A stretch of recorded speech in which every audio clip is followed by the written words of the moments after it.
guys, another day, another vlog. So tabangin ko niyo maimpake guys kay karong mga dumi o Davao Oriental sa Baganga guys. So mag-prepare ta og mga gamit. Kaya ikaw bitaw inahan guys kay kung upat mo kabuk ikaw gid mag-prepare tanan. So lahi gid na to maputos ang ato ang gamit. So guys, 4 AM among jump off from Balay to Baganga guys. So nagbiyahe na mi via San Fernando, Talaingod guys. Sa laong dako. Sa mga 5 AM guys, nabot ni San Fernando. Look guys, tulog na tulog ang aking mga passengers. Look at Gavin. Of course guys, kaysayo kayo siya napukaw guys. Tungod kaysayo among biyahe. Musklak pod ang ate and kuya sa likod, no? Kay, sana all na lang. Disney Princess, Passenger Princess guys. So lain ang panahon aning tungura guys, no? Kay medyo ulan-ulan. So naami din hidapit sa approaching namin sa Talaingod guys. So creepy kayo kay the other day lang is na landslide ini kay prone or landslide nga place guys, but thank God it's okay ra paglabay na mo guys. So nag bladder break mo din guys, stretching, nakamata gamay among mga pasahero, and then after this one mag-continue na pod og biyahe ang tanan guys. Sa mga kauban guys, so dagan-dagan po ni guys, no? So nag-stop over kami din sa Talaingod Market guys, no? Kay mamahaw mi kay layo-layo pagid mo ang adtuan guys. So kinahanglan mi mamangil, so namahaw mi kadjud din sa Talaingod. So kuan na ni guys, kinauboy ra gid ni guys kay pinaspasa ara ang among pagpamahaw din and then si Gavin wala yun siya ni kaon guys, ay sa bata. So after breakfast day guys, so paingon na mi og Tagum City kay manghapit mi din for a while kay magpalit mi og mga frutas og uban pang lagot man guys nga baylono na mo dito sa mga tuwan guys kay ingon nila wala daw kay mapalitan dito. So mamangin na lang mi daan para dili pud mi magutman or makulangan sa mga gamit guys. So after that one, continue na pud ang biyahe guys. So napunta ning lubi-lubi din sa Tagum nga may nakatsada gid silang dalan guys, ay namura tag na asa laing na so pero Tagum pagod guys. So nakatulog ko sa biyahe guys sa kalayo, tapos nakamata na lang ko na namin Combal or Compostela Valley guys. So amazing na pang kilang view din guys with all the view of the rice fields and then mga kalubinan. And then guys, na nami og Aliwagwag Falls Eco Park. So may ang falls nga famous din guys kung manhi ka din nga lugar guys, kay along the way ra siya and then very amazing kay ang falls guys. Then during this time guys kay ulan-ulan man guys, manang kusog pud og agas ang tubig guys, so very nice. And then paspas rami nagpa-picture guys and video tungod kay gaulan, nadalaha pa gani may og payong anak guys, igab-gab pa kay mga picture kay it's raining man. So mato na dali mi doon lami punta kay magstay, magpa-picture, mag video sa falls. Nakaanin ako din guys last June kay naglaag man pud mi sa Baganga guys, and then karon second time around na ako guys. So abin yung nabot nami guys, wala pa gid guys, ay pero actually dual nami. And yeah, welcome to Baganga after pila ka hours nga travel guys. So nabot mi din himi magstay na pud sa Moonlit guys, which is may para magstayhan last time nga naglaag mi din alright after naka-unload sa mga gamit. So nakadula na ng mga bata. O si Thea naka-swimming na guys, kaya grabe ka excited mag-swimming ang kids. So after that one na ni hapon namin guys, early kaayo guys, kaya gipangutom ang mga people sa biyahe. So mara to guys, yun stayhan guys. So we will have a quick room tour and tour sa area guys. So Moonlit Beach Resort at Baganga. So if you're planning to visit Baganga guys, so you can stay here at Moonlit. So guys, muna siya guys, though small lang ang area guys, but very aesthetic guys. Dahil na-occupy kita ng og rooms, and then naapod sila yung mga daghan nga amenities guys. So look at that, very nice kay guys, kung pang Instagrammable din kayo siya guys. Ay, so if you wanna stay here or laag din sa Baganga, choose Moonlit guys. So naapod sila yung mini bar guys at this corner, and then naapod sila ilahang pavilion guys, nga pwede niyo stayhan for karaoke, and then pwede po mo mag-eating. And now guys, masulod ta sa among room guys, pasensya lang guys kay gubot na gid kay kalantrakas na gid mi pag-abot. So mag-quick room tour ta guys. So muni ang lang room which good for 10. So mag-add lang mi og extra bed for kuan. So muni lang CR, and then napod sila upstairs na room guys. So din mo mag-attic siya. So naapod pwede mag-occupy din guys. So nice dito siya guys, for fully air conditioned guys. Ay And then very nice. Hello guys, good morning. So it is our day 2 here in Davao Oriental guys. So today nag-island hopping ni guys no, but before that sayo kami ng mata guys, yung bata sayo po ng mata guys, tapos nagdula-dula din sa gawas guys. And then until now guys, ang panahon is not fine guys, ay kagabi ilang gabi kakusog sa ulan guys. And hinatunta nga dili ni ulan nun, pero murag I doubt it guys ay. So but before sa mga island hopping guys, mamahaw sa tag guys, so among breakfast is that one. So naka-twinning kami og pang sleepwear ni Thea. Hi there. So iglas kini nga bata sa camera guys, kay tungod kasi lagi jag ligo-ligo guys ay wala siya pakialam sa mga camera guys. That's why. And tada, just like that, naka-change na tag-attire guys, no, kay ready for island hopping. So quick check guys. So I wear romper guys. O diba, pang swimming gid kay bulaklakin kayo. And twinning mini Gavin of color. Basta na siya guys, kinadula-dula na sa gawas guys. So while waiting sa uman, dula pa gini ang mga bata guys, no. And then look at that guys, naka-change attire na ko guys, kay nag-change ang plan sa sandbar na may paingon guys. So manlakaw na ta guys. So let's go for our island hopping. Ay mag-una mi sa sandbar guys. So na mi karon din guys, mag-wait mi sa mo ang bangka para makaadto na mi sa sandbar. And lain king panahon guys, yun pag-ulan yun siya guys. So mo to still, pero ang water or ang wave kay di manundag ko guys, doon nagulan siya. So nanami sa mga boat, waiting sa mga kauban. And now kompleto na mi guys, so pwede na mi mag so good o biyahe. And then umuulan na siya guys, ay nag-ulan na gid ang palibot guys. So bikol ba na tag ginagmay ani, that's why nag-wear na taog life vest. Of course safety first gid guys, no, okay, whatever happens at least safety ra ta guys. So nabibo ra mo daw mga bata, so doon ra po actually ang island guys, so nothing to worry, okay happen guys.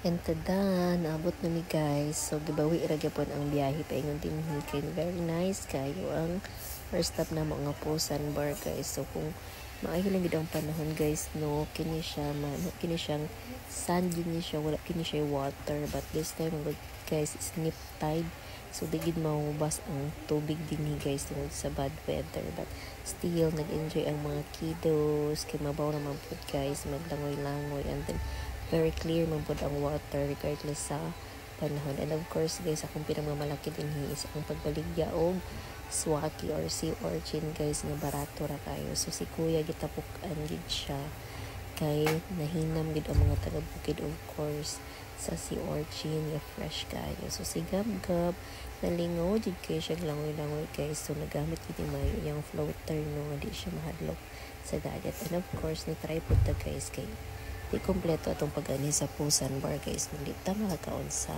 swaki or sea urchin. And of course ang lato nga dagko, so di ni siya tong lato-lato ang kanta guys, sa lato ni siya nga makaon. So lamit kay guys, ituslop ng og suka, nothing more nothing less, but still very yummy guys.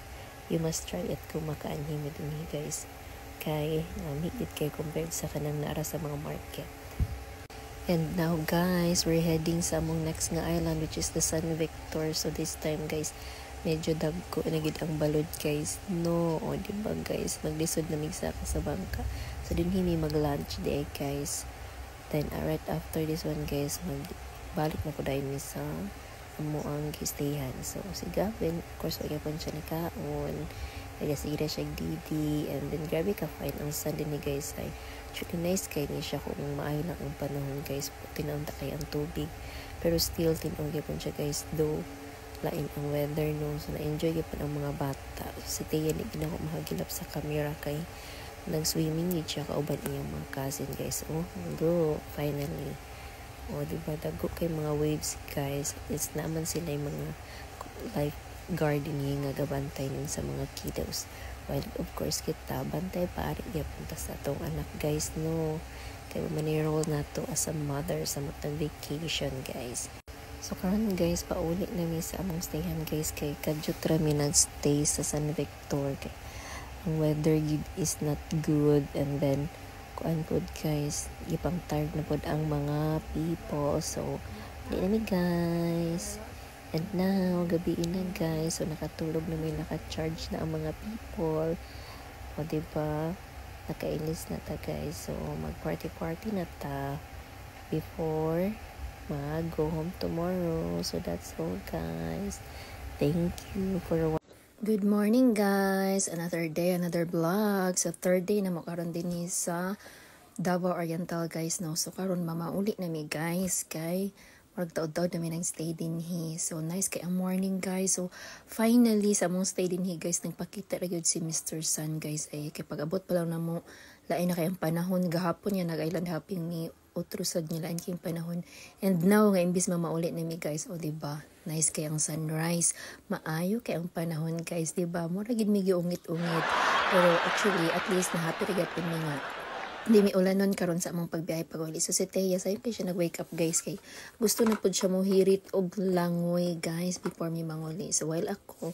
mga pisa ta guys no, before ta mamotos manghipos sa atong mga dadunon kay karon manglakaw naman ta, so daghan kay hiposon ng inahan guys. So mga pisa ta while enjoying sa sunrise guys no, kay finally amo ra gyud siyang na enjoy kay wala gid ni siya sa last 2 days nga stay na mo dinhi kay sige ra gyud kulis maot ang panahon. So enjoying the moment, yes guys, before ang kuan, before ta mamotos kay timing pod nga akong baby nga isa is natulog pa pod, so makamuni-muni sa ta dinhi sa tabing dagat. Well si Teya guys sina lang siya dagan-dagan dinhi kay di pa man allowed maligo basta di pa mag 6 AM, and then siya mismo gaduha-duha pa siya kay wala pa siya mga friends, so gahulat pa siya sa iyang mga friends or iyang mga kuan kadula nga mo wake up para na siya kauban maglangoy. So nag imot-imot lang sa siya diya sa tabing dagat guys, kay nice man pud kay ang ocean with the sunrise guys, diba?